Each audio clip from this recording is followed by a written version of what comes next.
Entre el 20 y el 30% de la población de América Latina y el Caribe son afrodescendientes y en su gran mayoría, desgraciadamente, viven en la pobreza, la discriminación y también segregados en muchas partes. Esta es una coproducción de la televisión alemana Deutsche Welle y el canal público, Canal 10 de San Salvador. Mi nombre es Gonzalo Ernesto Cáceres y les presento a mi compañera de la conducción, Vanessa Zelaya.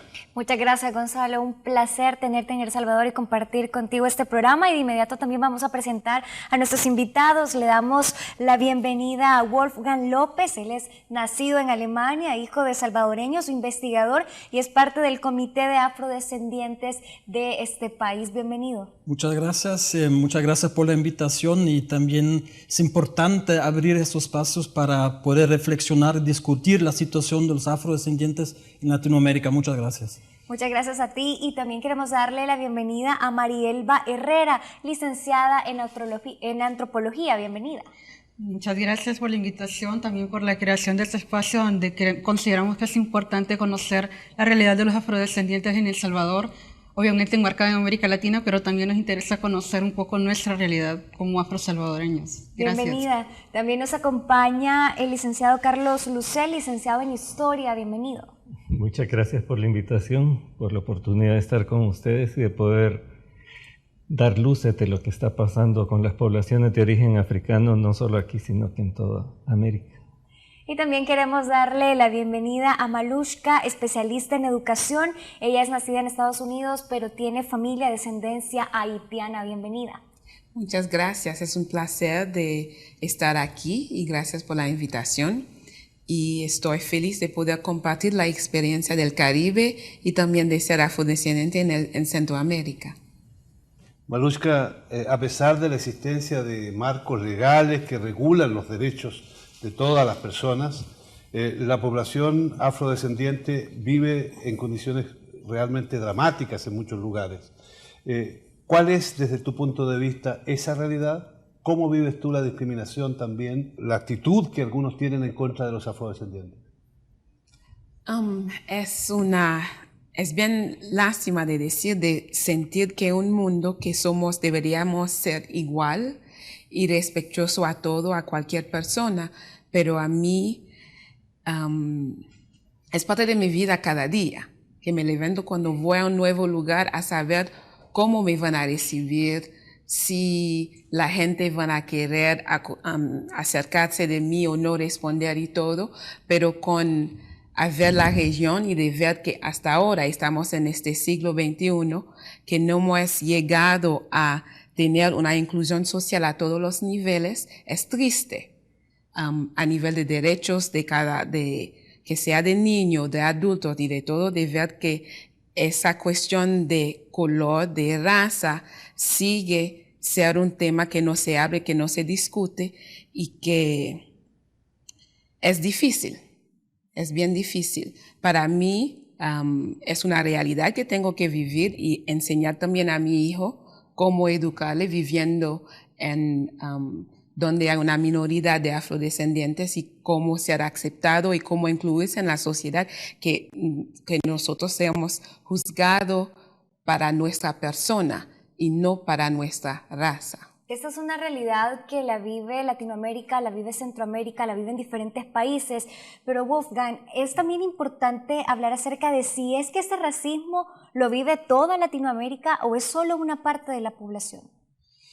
Bueno, hay racismos también en contra de los pueblos indígenas, ¿no? Y de hecho, desde una perspectiva de la historia, ¿no? Las exclusiones sociales, políticas, económicas, culturales, siempre, y la construcción de un otro totalmente diferente, esas son específicamente contra los pueblos indígenas, los pueblos afrodescendientes, también los pueblos de descendientes asiáticas, y dentro de estos pueblos también no es diferente si uno es un afrodescendiente de color de piel claro o un afrodescendiente de color de piel oscuro.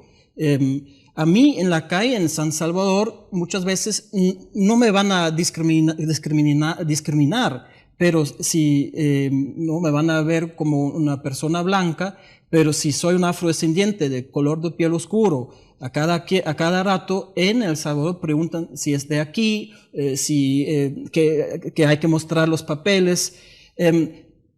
Y sobre todo son las mujeres dentro de los pueblos afrodescendientes que se enfrentan con las exclusiones y el racismo.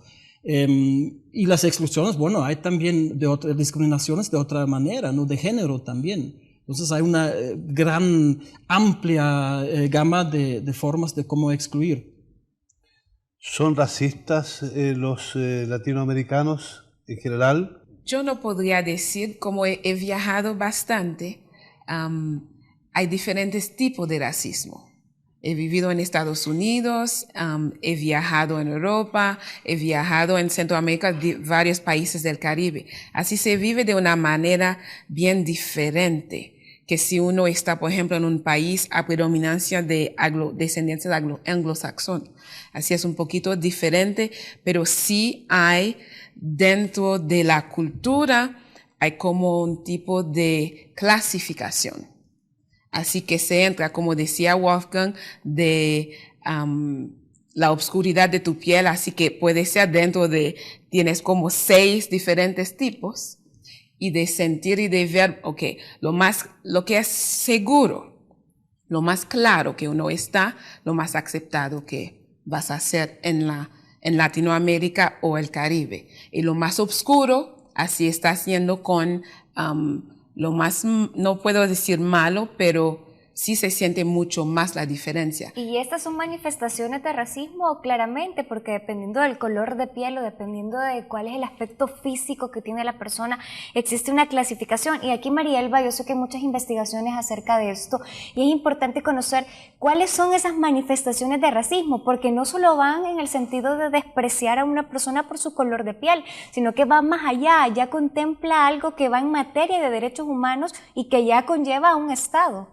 Claro, lo que pasa es que durante años hemos tenido la idea de la colonización y de que ser blanco va a ser lo mejor aceptado dentro de una sociedad. Entonces, esta idea del racismo ya la traemos desde pequeños. Hace un rato estábamos hablando con unos compañeros y era la visión que desde pequeñitos nos dan juguetes blancos y no negros, como Karen Quesada, a tener esa idea de que lo blanco va a ser lo mejor. Dentro de las investigaciones que se han realizado aquí en El Salvador, pues obviamente lo hemos podido identificar. Estas ideas de racismo, como tú lo decías hace un ratito, no solo va en función del color de la piel, sino también a veces en prácticas culturales.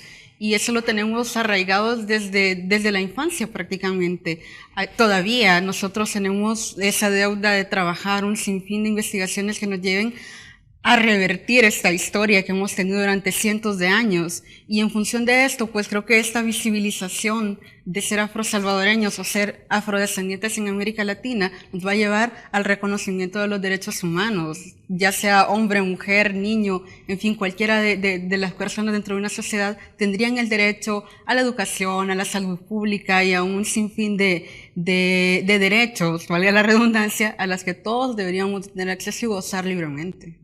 Profesor, usted ha estudiado la realidad de los afrodescendientes en América Latina.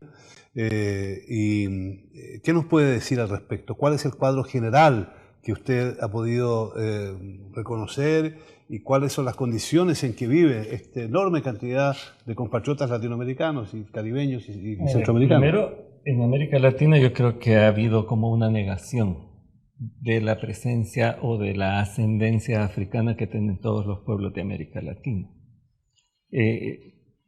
Excluyendo quizás a Brasil, donde es evidente la presencia de origen africano, los demás países han negado y han omitido y hemos hecho el héroe de la historia al mestizo, que recoge lo mejor de lo mejor de lo español y lo mejor de lo indígena. Y ahí tenemos, y todos nos creemos mestizos. Sin embargo, durante el periodo colonial hubo mucha migración forzada, obviamente, de esclavos africanos.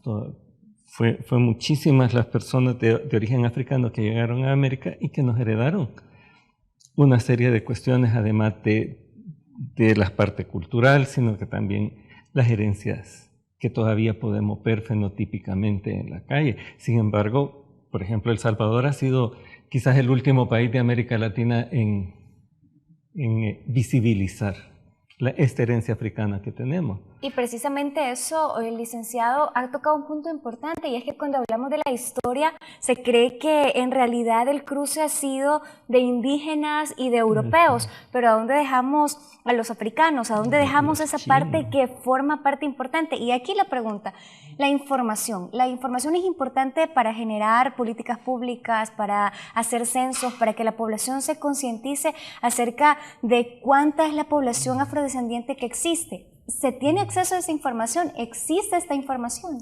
Bueno, en El Salvador se hacen esfuerzos para visibilizar la población de origen africano, ¿no?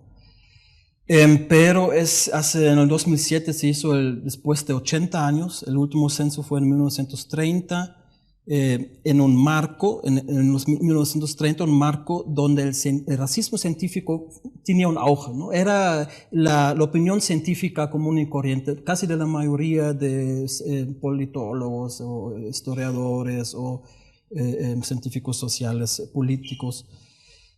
Y ahí se censaron a partir de categorías no de autoidentificación, sino era el censor que identificaba a la persona, 70 personas de origen negro. En el 2007, el Estado salvadoreño, ¿no? Y cuando hablamos de la invisibilización el de racismo, sí, el Estado reproduce el racismo. Pero es un paso importante que en el 2007 el Estado hace el primer censo que visibiliza a la población de origen africano con una categoría que se puede mejorar, ¿no? Se preguntó si uno consideraba negro de raza, ¿no? Ahí también se preguntaba si uno es blanco, pero no se preguntó blanco de raza. Entonces, pero sí hay personas que se autoidentificaron como negros de raza, pero afrodescendientes hay mucho más, y ya lo mencionamos, que hay diferentes colores de piel. Es una identidad también cultural, es una identidad política, es una identidad que transciende categorías biologistas que se generaron en el siglo XIX, ¿no? Con el racismo científico, en algunos en la época colonial. Las Naciones Unidas están interesadas en la visibilización y en el reconocimiento del ancestro africano. Entonces, a raíz de eso, el Estado salvadoreño incluye dentro del censo del 2007 a esta nueva categoría. Y los 7.000 personas que aparecen en el censo, que se autorreconocen o se autoidentifican como de origen africano, no se aclara de dónde vienen. O sea, yo creo que vienen de las migraciones de finales del siglo XX. Y en América Latina sí hay ¿cómo se llama? Censos donde se identifican. Por ejemplo, en México el censo se le dio a los encuestadores los pontones de colores para que identificaran de qué color era la persona con la que estaban hablando, para ver en qué categoría la iban a ubicar. Entonces andaban entre los encuestadores con sus pontones de color y la ponían a ver de qué color. Entonces como que todavía no aceptamos y todavía el mismo Estado discrimina. El Estado discrimina, podemos decir que la población afrodescendiente se siente también discriminada por los gobiernos de América Latina. ¿Ven ustedes algún empeño de los gobiernos de la región, en el Caribe o en Centroamérica, para defender los derechos de estos ciudadanos latinoamericanos o caribeños, o simplemente tratan de ignorar el problema? Bueno, yo creo que no se trata de ignorar el problema. Ellos saben que están ahí. Por ejemplo, hace poco hubo una reunión en Panamá de mujeres afrodescendientes en política de América Latina. Y uno de los cuestionamientos que se hacían, yo tuve la oportunidad de estar ahí, era el hecho de que hay muchas mujeres afrodescendientes que a lo mejor no se han autorreconocido y que son parte, digamos, de parlamentos o son alcaldesas o tienen algún puesto importante del gobierno, pero que ellas, no se asumen de esa forma. Y si se asumen, tienen poca participación o de repente dentro del mismo gobierno las excluyen dentro de ciertos programas. Esa es una realidad que se discutió. En el caso de El Salvador, me atrevo a decir de que no existe, no lo tenemos todavía. Y entonces también es como parte de esa reeducación que tenemos que darnos a nosotros mismos. Ya ustedes, mis compañeros, lo decían hace un ratito, es la idea de que es el último país que está reconociendo esta presencia africana o con un origen africano, y la verdad es que es un proyecto que yo lo veo quizá a mediano plazo. Todavía tenemos que trabajar en ese sentido. Hablamos de mujeres y niños, que definitivamente no solo hablando de los afrodescendientes, sino que en muchos temas son los sectores más vulnerables de todas las sociedades latinoamericanas. Malushka, ¿cuál es la realidad que tienen las mujeres y los niños afrodescendientes en América Latina? ¿Qué realidad las tiene? ¿Cuál es el cumplimiento de sus derechos y qué políticas de Estado se hacen en función de esos sectores vulnerables? Son mujeres y también son afrodescendientes, así que reciben como los golpes de los dos lados. Tienes también la discriminación, que sea la discriminación al lado de sus derechos, tienen la discriminación en su comunidad que están viviendo, y esos niños, estábamos hablando poco entre nosotros que no hay una visibilización de lo bello, de lo puro que puede ser afrodescendiente, porque este niño crece con una imagen negativa. Así es difícil en esa búsqueda de identidad. De verdad, si todo que sale en la noticia, todo que sale afuera en los periódicos, cuando sea de afrodescendientes, es una imagen negativa, es muy difícil de hacer la educación de este niño.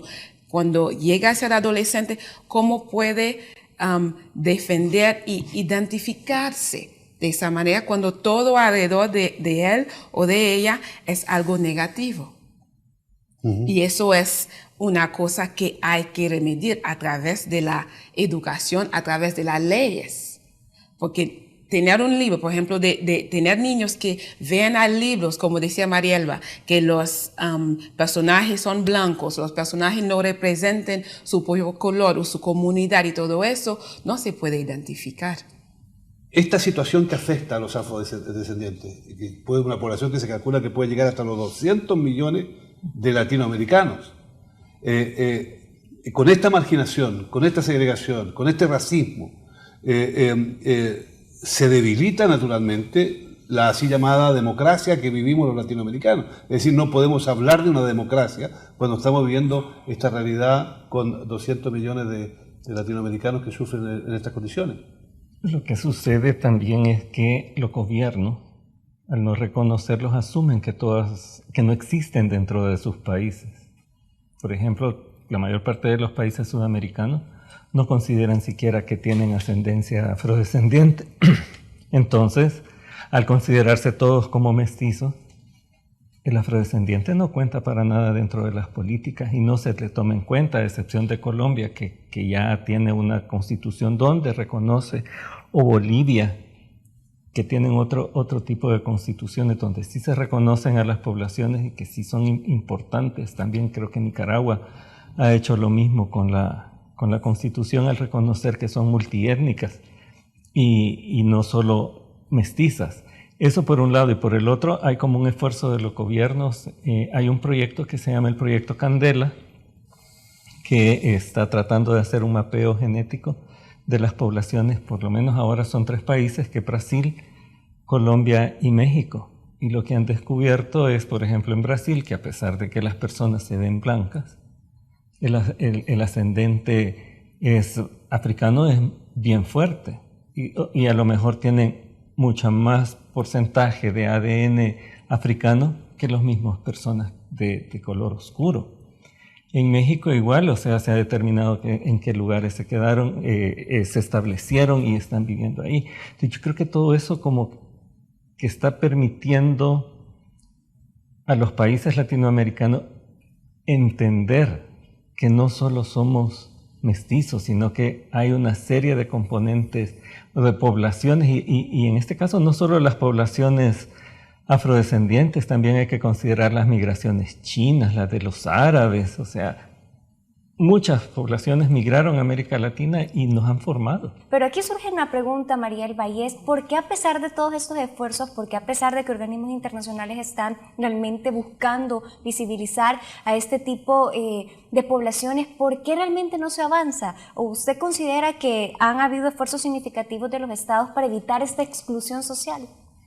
Pues yo creo que, como decía Carlos, hay algunos países que sí han tenido ese avance. Sin embargo, es una de las luchas constantes que están teniendo muchas de las poblaciones. Por ejemplo, hay lugares en América Latina donde la evidencia cultural identitaria está bien fuerte y ellos no se reconocen como tal. Por ejemplo, en el caso de Argentina, ellos tienen un culto bien interesante que es San Benito de Palermo, que es un santo negro. Sin embargo, Argentina todavía no está como reconociendo a los afrodescendientes. Yo tuve la oportunidad de hablar con una de las mujeres encargadas del área de género, precisamente ahí nos decía de que es una labor constante la que ellos tienen. Sin embargo, yo considero de que a nivel de Latinoamérica sí existen esos elementos culturales identitarios que están ahí y que de repente por esa misma idea de invisibilización las pasamos desapercibidas. Se dice que los medios de comunicación son un vehículo ideal para analizar la realidad de una sociedad, para hacer propuestas en el marco de esa sociedad. Mariuska, ¿tú tienes la idea de que los medios de comunicación están cumpliendo su papel? ¿Qué crees tú que podrían hacer para ayudarles a mejorar la situación de discriminación en la cual muchos de ustedes se encuentran?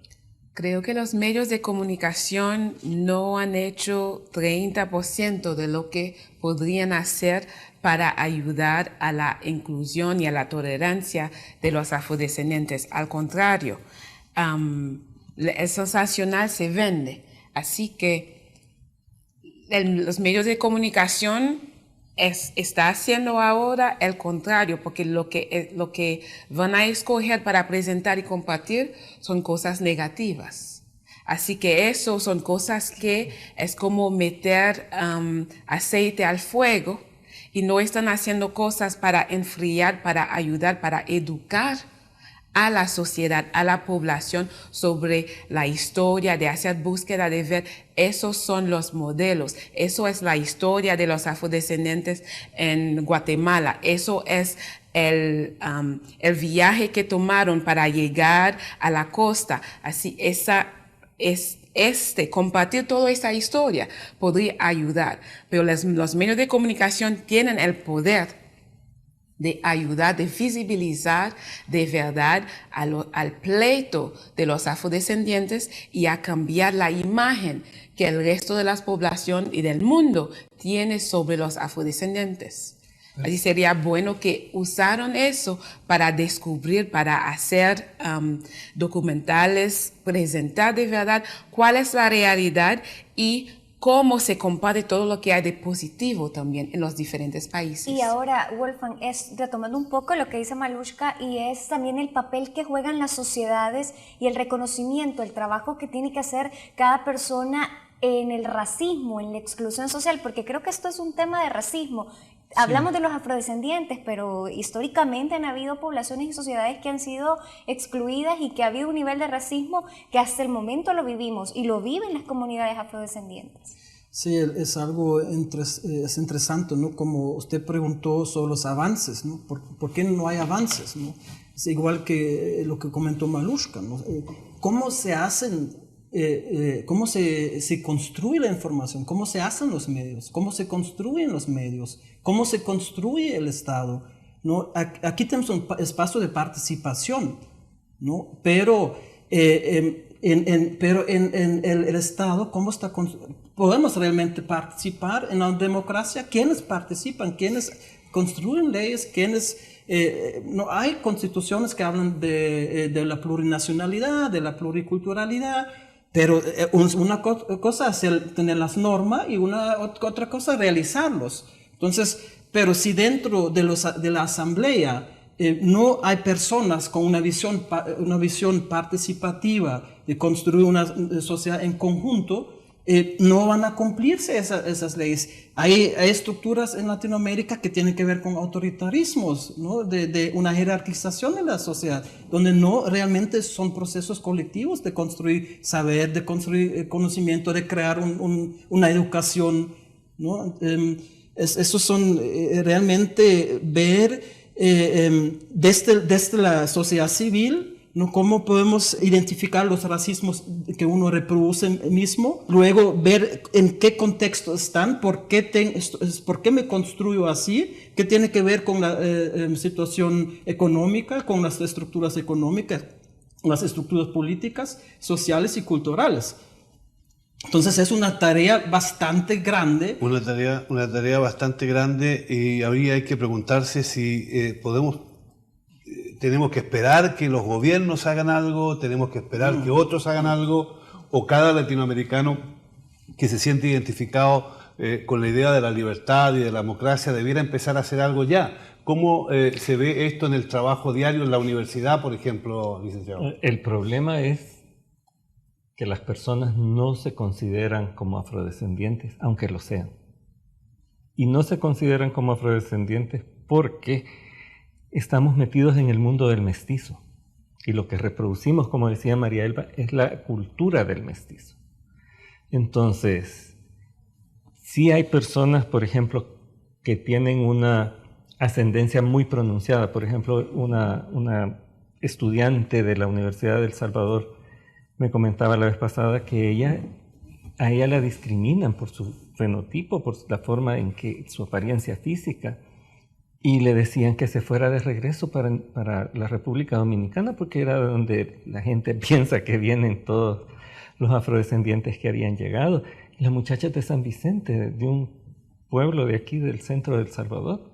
Entonces, pero ella no tenía ni idea de por qué parecía a ella afrodescendiente. Entonces hay un total desconocimiento, como decía Maluz, de la historia de los afrodescendientes. ¿Por qué están aquí? ¿O cómo llegaron? ¿O qué es lo que pasó? Entonces, mientras no se haga algo, primero para que la gente conozca la verdadera historia, esa historia que se ha venido omitiendo por todos los gobiernos de América Latina que han negado la presencia de los afrodescendientes, aun cuando sea muy evidente, como la es en Guatemala, en Nicaragua, Costa Rica, donde están los carífonas, la historia no los toma en cuenta. O sea, la historia oficial de los estados no toma en cuenta la participación de las poblaciones afrodescendientes. Pero además de eso, hay situaciones que son extremas. Por ejemplo, hay países, no lo voy a nombrar, pero uno que está al lado del país de donde tú vienes, donde a las personas de color son consideradas lo último del mundo. Incluso en vez de decir, mira, oye, viene el malo, dicen, viene el negro, ¿no? Entonces, y más todavía, dicen, viene el haitiano, ¿ya? Y el personal que gente va a trabajar ahí, que le quitan los documentos, que los mantienen encerrados en las plantaciones de caña, etcétera. Entonces, hay extremos que son increíbles. No, el extremo, por ejemplo, en el caso de República Dominicana, son los niños que no tienen identidad. Hay los niños de trabajadores haitianos que migraron allí, que nacen en República Dominicana, no tienen derecho a tener un papel de reconocimiento. Así hay una cantidad. Hay como miles de niños que es con el esfuerzo de Naciones Unidas que está presionando al gobierno, porque la República de Haití tampoco no reconoce la doble nacionalidad. Así en Haití no reconocía, hace un año, 6 meses creo, que están cambiando esa ley. Así hay niños ahora que no tienen partido de nacimiento porque el gobierno aunque nacieron en República Dominicana, pero no tienen partido de nacimiento. Es todo un plan, así es como que no existen. Pero ¿cuánto falta, Malushka? Aquí nos llama la atención y es el cuestionamiento que nos hacemos como latinoamericanos. ¿Cuánto falta o qué es lo que realmente, qué es esa cuota o qué es esa voluntad que debe de haber para que realmente ese pueblo se sienta reconocido, para que realmente sus derechos sean cumplidos? Estamos muy lejos de llegar a eso. Hace algunos años hablar de este tema creo que hubiera sido realmente un tabú y realmente no hubiera sido un tema, una agenda de sociedad, pero ahora lo es. ¿Qué tanto falta? ¿Cuánto más hay que caminar para realmente reconocer los derechos de los afrodescendientes?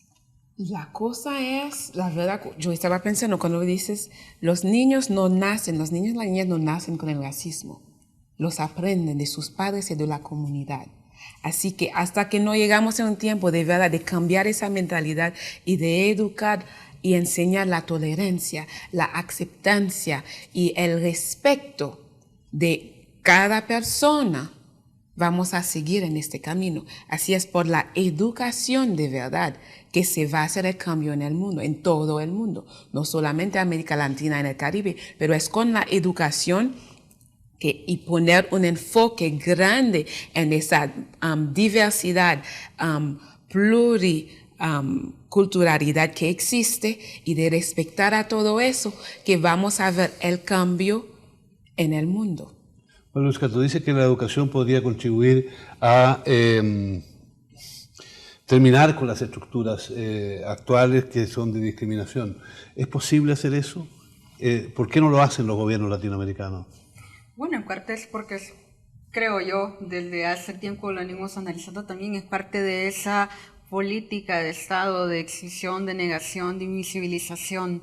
Yo considero de que, por lo menos en muchos lugares de América Latina, la educación es fundamental porque hay que decirle a la gente de dónde viene. Hay que contarles una historia y a partir de eso la gente va a empezar como a cuestionarse quién es, cuál es su origen real. Yo creo que eso nos ha pasado a muchos de los que estamos en este país con este tema reciente de afrodescendientes, que hemos empezado como a entender, hemos empezado a leer que hay otra posibilidad y esta posibilidad nos está llevando a la visibilización.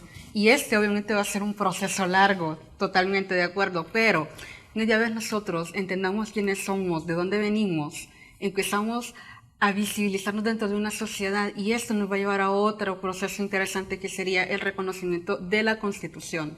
Una vez tengamos ese reconocimiento como afrodescendientes o afrosalvadoreños o afrolatinoamericanos, como en muchos países pasa, creo yo que vamos a empezar ya a salir de ese problema, empezar a hablar de tolerancia, de derechos humanos, del decir yo puedo convivir dentro de una comunidad multiétnica, por ejemplo. Ya nos va a empezar a cambiar el panorama. La educación obviamente tiene que ser fundamental y también lo que hablábamos hace un rato es dentro de los programas educativos, dentro de la currícula, hablar también de esta historia que ha sido negada durante tanto tiempo. No estamos hablando de una exclusión dentro de la currícula, sino que es que no existe. ¿Y cómo estos aspectos positivos pueden ir impactando de manera positiva a las sociedades? ¿Qué impacto va a tener en el que crezcamos y que avancemos en políticas de Estado que beneficien, que reconozcan, que visibilicen y que les den un lugar dentro de las decisiones de país a estas poblaciones afrodescendientes? Bueno, va a tener primero un efecto para la población misma, ¿no? Para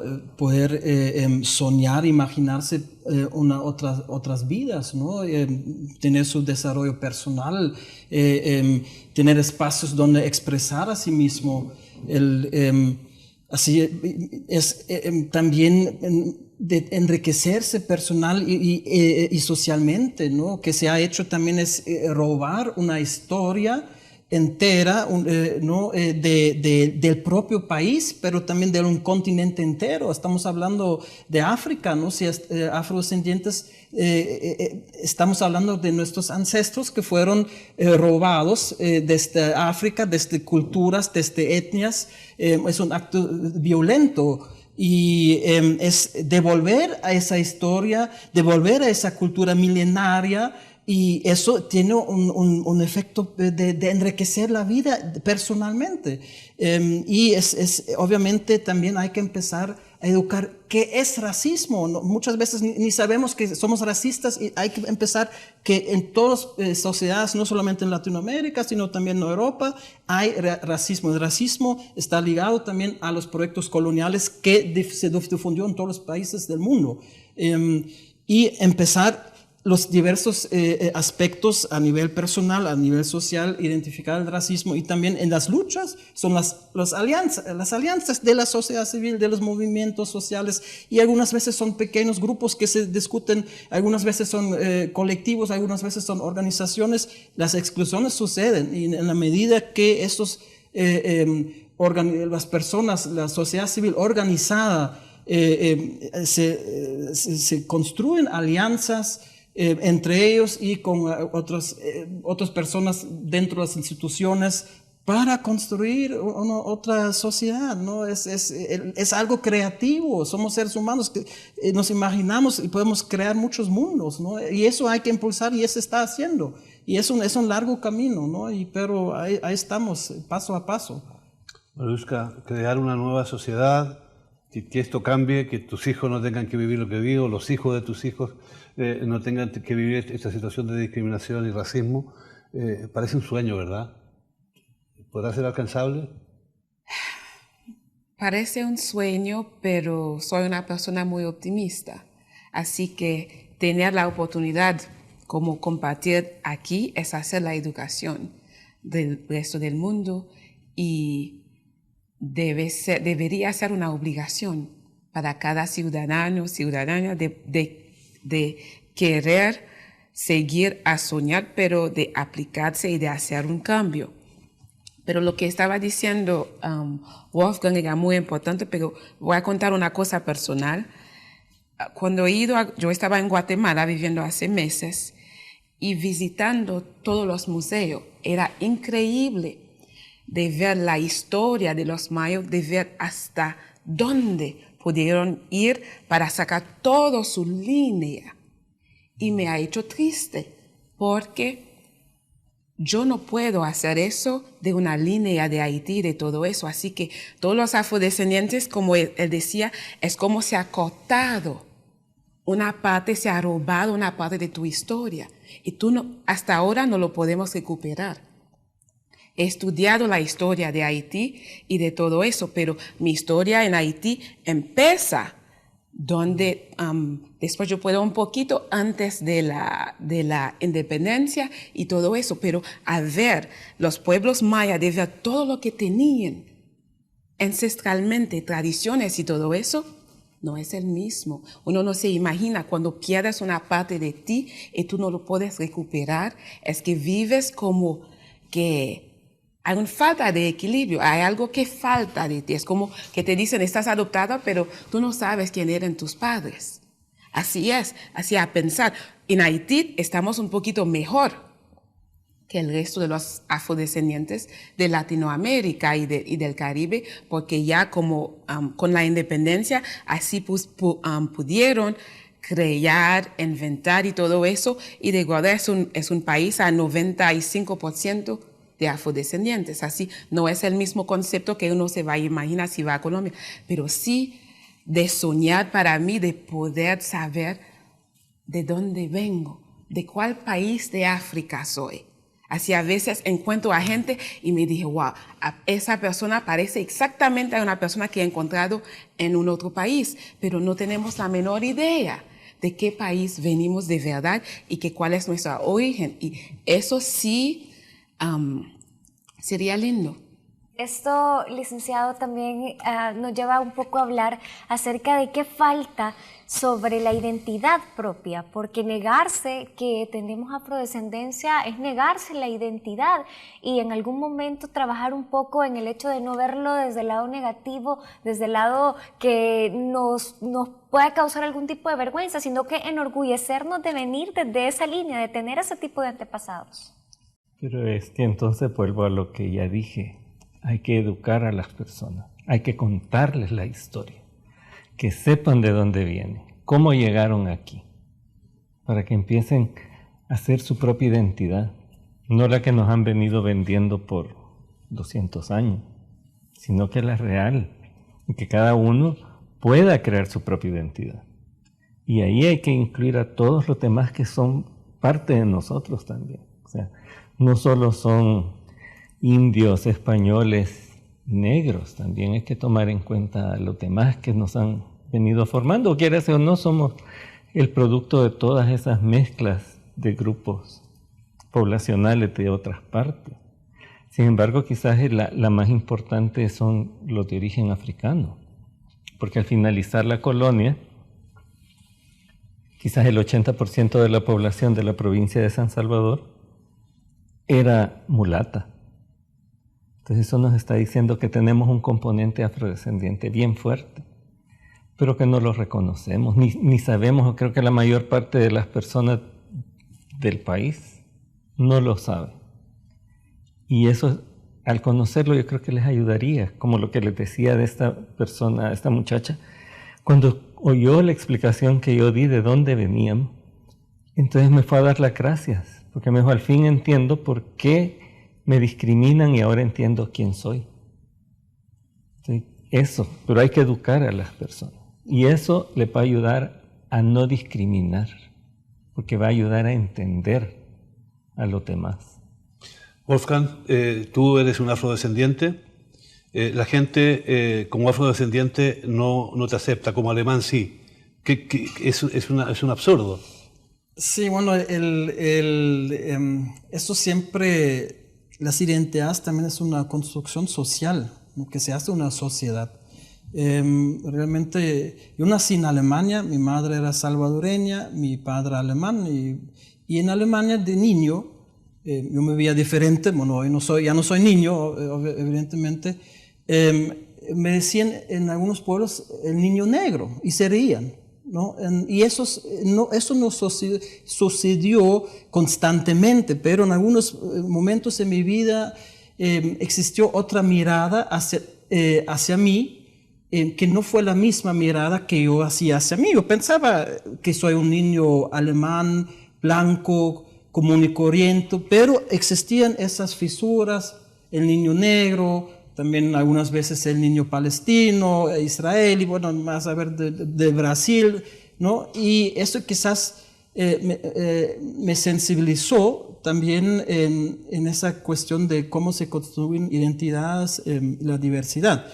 Aquí en El Salvador nadie me va a decir negro, la mayoría me va a decir tú eres blanco, ¿no? Entonces hay ese espejismo de identidades, como crear una unidad entre los afrodescendientes de diferentes colores de piel, sobre todo es una identidad cultural, ¿no? Y política, y que se reconoce, sí, descendemos de los africanos que fueron esclavizados y que se resistieron a la esclavitud. Los afrodescendientes son personas que por generaciones cargan una vida de injusticias. Este es un problema que se puede solucionar si los gobiernos ayudan, si la comunidad internacional se moviliza, pero sobre todo si cada uno de nosotros tomamos conciencia de cuáles son nuestros problemas, de cuáles son las realidades propias y de quienes viven con nosotros. Gracias por acompañarnos, gracias por estar con nosotros.